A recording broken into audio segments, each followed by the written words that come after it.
നമസ്കാരം, വിപ്ര ന്യൂസിലേക്ക് സ്വാഗതം. ഇന്നത്തെ പ്രധാന വാർത്തകൾ. കൊച്ചിയിൽ വായു മലിനീകരണം ആശങ്കാജനകമായ രീതിയിൽ വർദ്ധിക്കുന്നു.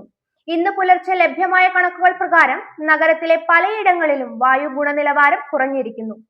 ഇതോടെ നഗരത്തിലെ വായു അനാരോഗ്യകരമായ വിഭാഗത്തിലാണെന്ന് കേന്ദ്ര സംസ്ഥാന മലിനീകരണ നിയന്ത്രണ ബോർഡുകൾ മുന്നറിയിപ്പ് നൽകി.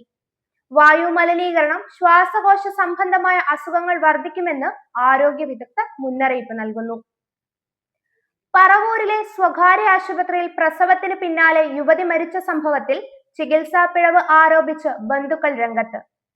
പറവൂർ പട്ടണം സ്വദേശിനി കാവ്യയാണ് മരിച്ചത്. സംഭവത്തിൽ നോർത്ത് പറവൂർ പോലീസ് അസ്വാഭാവിക മരണത്തിന് കേസെടുത്ത് അന്വേഷണം ആരംഭിച്ചു. കാനഡയിലെ വിമാനത്താവളത്തിൽ നിന്നും ഡൽഹിയിലേക്ക് വിമാനം പറത്തേണ്ടിയിരുന്ന എയർ ഇന്ത്യ പൈലറ്റിനെ മദ്യപിച്ച നിലയിൽ കണ്ടെത്തി കസ്റ്റഡിയിലെടുത്തു. ഡിസംബർ 23-ന് നടന്ന സംഭവം കഴിഞ്ഞ ദിവസമാണ് പുറം ലോകം അറിഞ്ഞത്.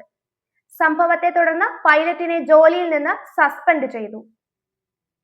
മദ്യലഹരിയിൽ സീരിയൽ നടൻ സിദ്ധാർത്ഥ് ഓടിച്ചിരുന്ന കാറിടിച്ച് പരിക്കേറ്റ് ചികിത്സയിലായിരുന്ന വയോധികൻ മരിച്ചു. തമിഴ്നാട് സ്വദേശിയും കോട്ടയത്തെ ലോട്ടറി വിൽപ്പനക്കാരനുമായ തങ്കരാജാണ് മരിച്ചത്. കോട്ടയം മെഡിക്കൽ കോളേജ് ആശുപത്രിയിൽ ചികിത്സയിലായിരിക്കെ ഇന്നലെ രാത്രിയോടെയായിരുന്നു അന്ത്യം. ജപ്പാനെ മറികടന്ന് ലോകത്തെ 4ാമത്തെ വലിയ സാമ്പത്തിക ശക്തിയായി ഇന്ത്യ. ആഗോള സാമ്പത്തിക ഭൂപടത്തിൽ ചരിത്രപരമായ മുന്നേറ്റവുമായാണ് ഇന്ത്യയുടെ ഉയർച്ച. ജപ്പാനെ പിന്തള്ളി ലോകത്തിലെ 4ാമത്തെ വലിയ സമ്പദ് വ്യവസ്ഥയായി ഇന്ത്യ മാറിയെന്ന് കേന്ദ്ര സർക്കാർ പുറത്തിറക്കിയ വർഷാന്ത്യ സാമ്പത്തിക അവലോകന റിപ്പോർട്ട് വ്യക്തമാക്കുന്നു. അടുത്ത 2.5 മുതൽ 3 വർഷത്തിനുള്ളിൽ ജർമ്മനിയെ മറികടന്ന് ലോകത്തെ 3ാമത്തെ വലിയ സാമ്പത്തിക ശക്തിയാവുകയാണ് ഇന്ത്യയുടെ അടുത്ത ലക്ഷ്യം. ഇതുപോലുള്ള ന്യൂസ് അപ്ഡേറ്റുകൾക്കായി വിപ്ര ന്യൂസ് സബ്സ്ക്രൈബ് ചെയ്യുക.